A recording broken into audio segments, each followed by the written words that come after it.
اللہ پاک ارشاد فرماتا ہے وَقَالَ لَهُمْ نَبِيُّهُمْ إِنَّ اللَّهَ قَدْ بَعَثَ لَكُمْ طَالُوتَ مَلِكًا۔ دوسرا پارہ ہے اور آیت نمبر 247 247۔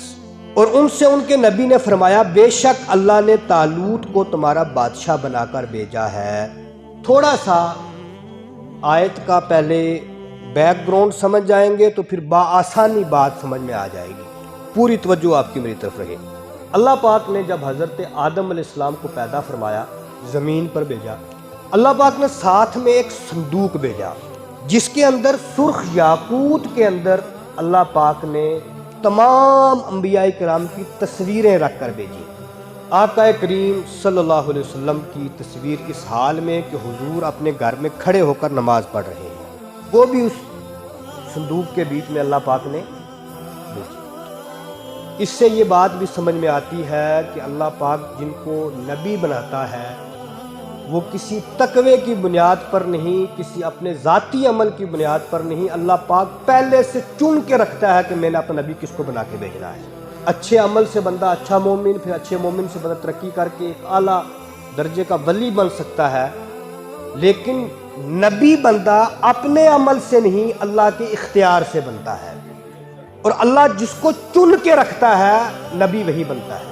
یہ تابوت جب آیا تو منتقل ہوتے ہوئے حضرت موسیٰ علیہ السلام کے پاس پہنچا۔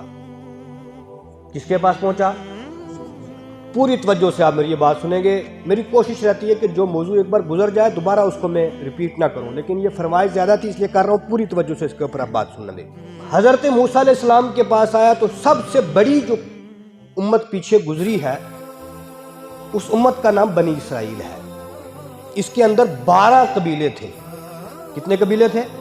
12 قبیلے۔ گزشتہ امتوں میں، حضور کی امت نہیں، گزشتہ امتوں میں سب سے بڑی امت کس کی تھی؟ حضرت موسیٰ علیہ السلام، جس کو کا نام کیا ہے؟ صندوق جب ان کے پاس آیا تو حضرت موسیٰ علیہ السلام نے اس کے بیچ میں جو اضافہ کیا، اپنے بھائی ہارون علیہ السلام کا جو جبہ تھا وہ بھی اس کے بیچ میں رکھا۔ تورات کی جو تختیاں تھیں وہ بھی اللہ پاک نے جو نازل فرمائی حضرت موسیٰ علیہ السلام پہ کوہ طور کے اوپر، وہ تختیاں بھی حضرت موسیٰ علیہ السلام کیا کرتے؟ اسی صندوق میں رکھتے۔ کتنی چیزیں ہو گئیں؟ 2۔ پہلے سے جو نازل ہوئی وہ کیا تھی؟ انبیاء کرام کی تصویریں۔ کتنی ہو گئی؟ 3۔ توجہ رکھنا آپ۔ وہ جو عصائے موسیٰ ہے جس کا قرآن پاک میں ذکر ہے، اور ذکر کیسے ہے؟ اللہ پاک حضرت موسیٰ علیہ السلام سے پوچھتا ہے سوال، موسیٰ یہ عصا ہے تمہارے پاس، اس سے کیا کرتے ہو؟ اب یہی اگر حدیث ہوتی، یہ بات کسی اور کے بارے میں ہوتی، کوئی سمجھنے والا یہ کہتا ہے کہ اگر علم ہوتا نبی کو تو پھر کیوں پوچھتے کیا کرتے ہو؟ تو پھر ادھر تو اللہ پاک پوچھ رہا ہے حضرت موسیٰ کو کہ اے موسیٰ اس عصا کو، تو پھر یہ اعتراض آپ کا وہاں بھی تو پہنچ سکتا ہے۔ لہٰذا خالی میں بات تھوڑا سا ٹچ کرنے کے لیے، کیونکہ موضوع میرا وہ نہیں ہے، فرمایا موسیٰ یہ عصے سے کیا کرتے ہو؟ کہا میں اس کے ذریعے اپنی بکریوں کو جب پتے کھلاتا ہوں تو اوپر کرتا ہوں، نیچے کر کے پتے کھلا لیتا ہوں، جب چلنے کے لیے ہوتے ہو تو اس کو ہاتھ میں پکڑ لیتا ہوں، اور پھر یہ معجزاتی عصا ہے، جب جادوگروں کے سامنے جاتا ہوں تو پھینکتا ہوں، ان کے بڑے بڑے اژدہاؤں کو یہ ایک اشارے میں نگل جاتا ہے۔ وہ عصا بھی حضرت موسیٰ علیہ السلام نے کہاں رکھا؟ اسی صندوق میں۔ اب آگے سننا، حضرت موسیٰ علیہ السلام نے اپنا امامہ شریف بھی اتارا تو اسی میں رکھا، اپنے نالین مبارک بھی کس میں رکھے؟ اب بنی اسرائیل کے پاس یہ جو تابوت ہے تو یہ تابوت اللہ کی ایک عظیم نشانی ہے ان کے بیچ میں۔ میرے لیے بڑی خوشی کی بات ہے کہ آج میری اس محفل میں میرے ابتدائی جو درجے ہیں عالمیت کے، اس کے بڑے عظیم استاد حضرت مولانا قاسم رضا صاحب تشریف فرمائیں، اور یہ انہوں نے فرمایا ہے کہ میں شفقت کے طور کے اوپر آپ کے سنوں گا، یہ میرے لیے ایک بڑے فخر کی بات ہے۔ اللہ پاک حضرت کو دین دنیا کی نعمتوں سے مالا مال عطا فرمائے، اللہ پاک ان کا سایہ ہمارے سروں پہ قائم دائم عطا فرمائے۔ بنی اسرائیل کے پاس یہ تابوت ہے تو کرتے کیا ہے بنی اسرائیل؟ جب کبھی جنگ آتی ہے تو اس تابوت کو آگے ساتھ لے جاتے ہیں، صندوق کو آگے رکھ کر دعا کرتے ہیں اور اس صندوق کے ذریعے اللہ پاک سے فتح طلب کرتے ہیں۔ کیا کرتے ہیں؟ اللہ پاک ان کو فتح دے دیتا ہے۔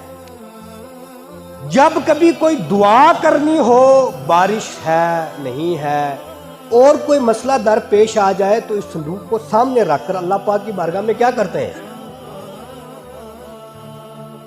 آپ کو میری بات سمجھ آ رہی ہے؟ صندوق کے بیچ میں ہے کیا ہے؟ نیچے سے شروع کریں۔ حضرت موسیٰ علیہ السلام کی چپل، نالین مبارک۔ چپل اس لیے بولو تاکہ یہ لگے پتا کہ نالین کا کنسیپٹ یہ ہوتا ہے کہ شاید کوئی نرالی چیز ہے۔ چپل ایک عام چیز ہے، لیکن جب وہ نبی کے قدموں سے لگ گئی تو اب اس کا درجہ کیا ہو گیا؟ شاباش۔ اب کیا ہو گیا؟ اب بلند ہوا تو اتنا بلند ہوا کہ وہ صندوق میں ہے۔ امامہ سر کی چیز ہے، صندوق میں ہے۔ عصا ہے، ہاتھ میں رکھنے کی ہے۔ بکریوں کو پتے کھلاتے ہیں، ہاتھ میں رکھتے ہیں، عام سی چیز ہے۔ لیکن نسبت نبی سے ہے تو درجہ یہ ہے کہ جب جب اس کے ذریعے سے دعا مانگی جاتی ہے اللہ پاک قبول فرماتا ہے۔ آگے میری بات سمجھ میں آپ کو لگتا کیا ہے؟ لوگ کہتے ہیں یہ کیا کرتے ہیں، یہ کیا تبرکات، یہ کیا ہے؟ عصا عام تھا لیکن ہاتھ کس کا لگا ہے؟ تھی پہلے چپل جب تک موسیٰ علیہ السلام کے قدموں میں نہ آئی تھی۔ قربان جاؤں ان مبارک قدموں کے اوپر۔ جب پاؤں میں آ کے موسیٰ علیہ السلام کے ساتھ ٹچ ہو گئی، اب وہ تابوت سکینہ کا حصہ بن گئی۔ جب حصہ بن گئی تو رب کی بارگاہ میں اس کا بھی وسیلہ پیش کیا جا رہا ہے۔ آپ کو آ رہی ہے میری بات سمجھ میں؟ پھر کیا ہوا؟ ہوا یہ کہ یہ تابوت رہا بنی اسرائیل کے پاس۔ بنی اسرائیل بگڑ گئی۔ وہ جو دین حضرت موسیٰ علیہ السلام دے کر گئے تھے اس سے ہٹنے ہو گئی۔ کیا ہو گئی؟ کشمیر ولیوں کی سرزمین ہے۔ کس کی سرزمین ہے؟ کہتے ہیں 1,24,000 ولی کہاں ہے؟ کشمیر کے جہاں حل نہیں ہو رہے ہیں وہاں حل نہ ہونے کی وجہ یہ ہے کہ قوم ان بزرگوں سے ہٹتی جا رہی ہے۔ جو تعلیمات بزرگ دے کے گئے اس کے اوپر جھگڑے شروع ہیں۔ اونچی آواز سے ذکر کریں نہ کریں یہ بات ہے کوئی؟ دعا پڑھیں کہ نہ پڑھیں یہ کوئی بات ہے سوال کرنے کی؟ یہ کوئی بات ہے؟ نقصان کیا ہے اس کا؟ نقصان یہ ہے کہ جب قوم ہٹتی چلی گئی تو پھر کیا ہوتا ہے سنیں۔ پھر یہ ہوا کہ جب قوم بنی اسرائیل ہٹنے لگی تو اللہ پاک نے اس تابوت کو اس قوم سے چھین لیا۔ کیا کر لیا؟ چھین لیا۔ اس لیے آج اگر ہندوستان کے مسلمان پھر سے امن، سکون، شانتی چاہتے ہیں، ان عقیدوں کو اپنے اندر سے نکالنے کی ضرورت ہے جن کی وجہ سے ہمارے اوپر زوال آ رہا ہے۔ اب ہوا یوں کہ اللہ پاک نے جب اس قوم نے اس تابوت سکینہ کی عظمت نہ پہچانی تو اس کا نقصان یہ ہوا کہ اللہ پاک نے قوم عمالقہ کو بنی اسرائیل کے اوپر حاوی کر دیا۔ جنگ ہوئی، جنگ کے بعد انہوں نے اس تابوت کو چھینا اور چھین کے لے کر چلے گئے۔ جب لے کر چلے گئے تو لے کر انہوں نے یہ سوچا کہ یہ جو ہے یہ جن کے تبرکات ہیں ان کا اور عقیدہ ہمارا الگ ہے، لہذا اس صندوق کو کسی گندی جگہ پر لے کر دفن کیا جائے۔ تابوت سکینہ کو لیا اور لے کر ایک کچرا جہاں پھینکتے تھے وہاں دفن کر دیا۔ جب دفن کیا تو ہوا یہ کہ اللہ پاک نے قوم عمالقہ کی 5 بستیوں کو مرض میں مبتلا کیا اور ختم کر دیا۔ لہذا تبرکات کی توہین اگر وہ لوگ بھی کریں جو اس کے مکلف نہیں ہیں، جو دین کو مانتے نہیں ہیں، اللہ پاک ان کو بھی مہلت دیتا نہیں ہے۔ اس لیے جن لوگوں نے قرآن کے ساتھ میں کھیلا ہے، قرآن کو جلایا ہے، انشاءاللہ اللہ نے چاہا تو وہ عبرت کا نشانہ انشاءاللہ بنے گا کہ نہیں بنے گا انشاءاللہ۔ توجہ،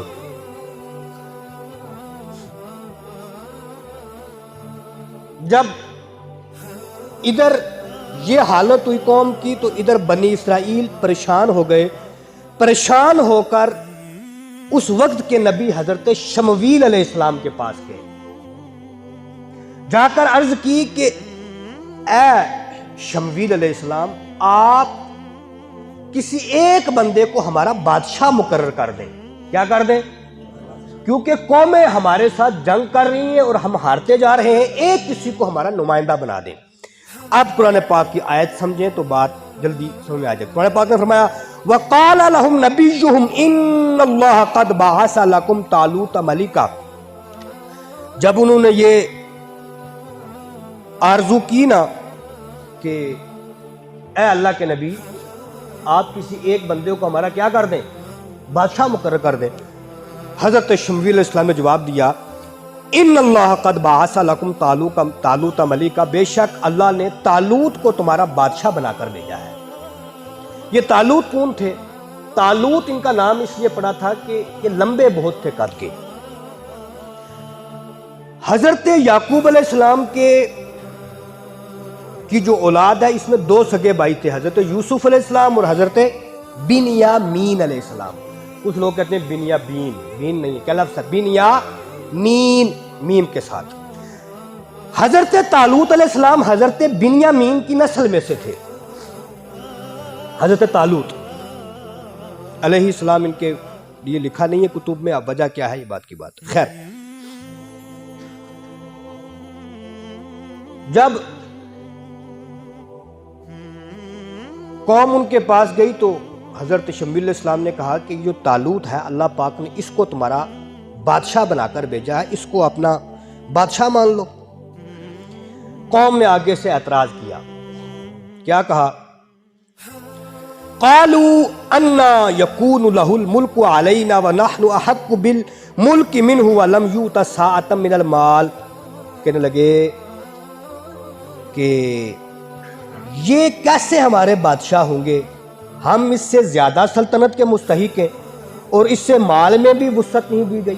اعتراض یہ کیا کہ یعقوب علیہ السلام کے جو بیٹے لاوی تھے، نبوت چلی گئی ان کے بیچ میں، اور جو سلطنت تھی وہ یعقوب علیہ السلام کے بیٹے جو یعقوب ہیں، یعقوب علیہ السلام کے جو بیٹے یہود ہیں ان میں چلی گئی۔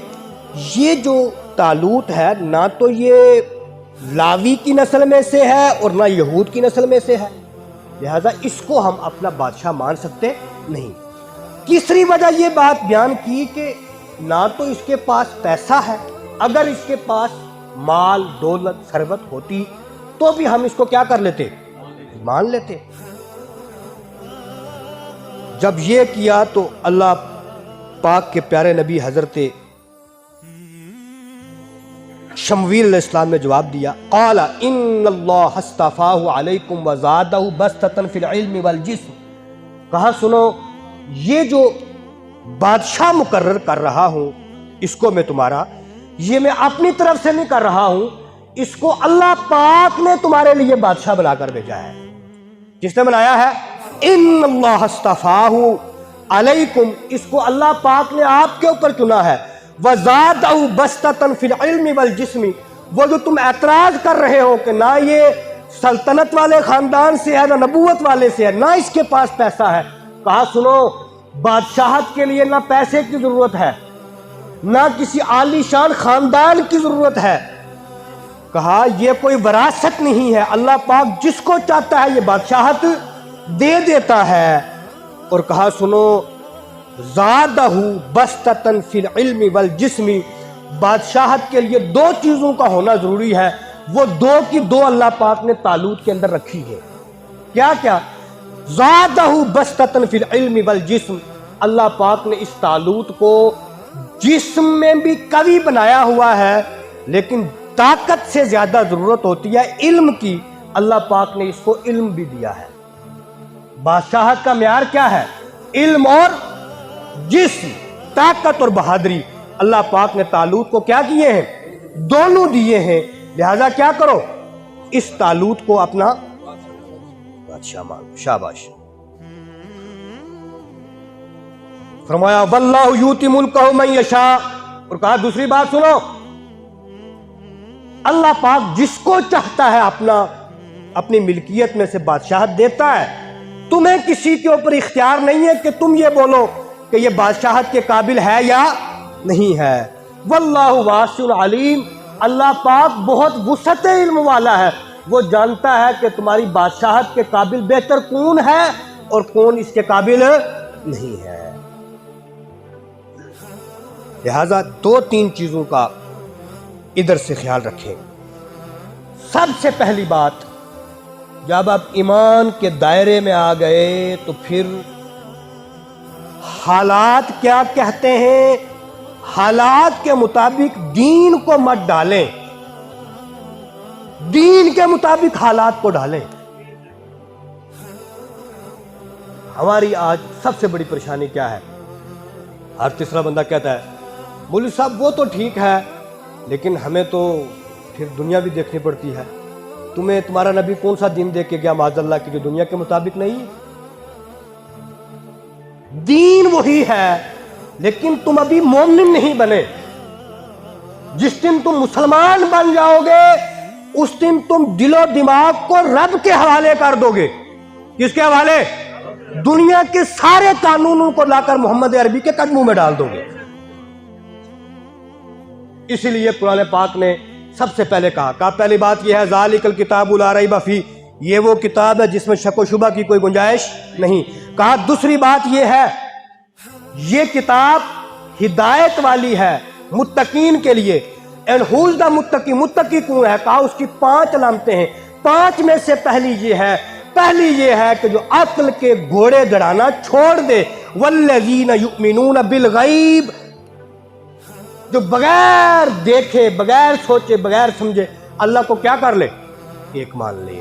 لہذا جب دین کی باری آ جائے، قرآن کی باری آ جائے، جب کوئی کہہ دے کہ حضور کی حدیث یہ ہے، اس مسئلے کے اندر اگر کوئی شخص آگے سے یہ کہے عقل اس بات کو نہیں مانتی ہے تو اس کو سمجھنا چاہیے کہ اس نے ابھی قرآن پاک کی پہلی آیت کو بھی پڑھا ہوا. اس لیے کہ رب وہ ہے جو آپ کی عقل سے باہر ہے. عقل سے تو ہے ہی باہر ہے.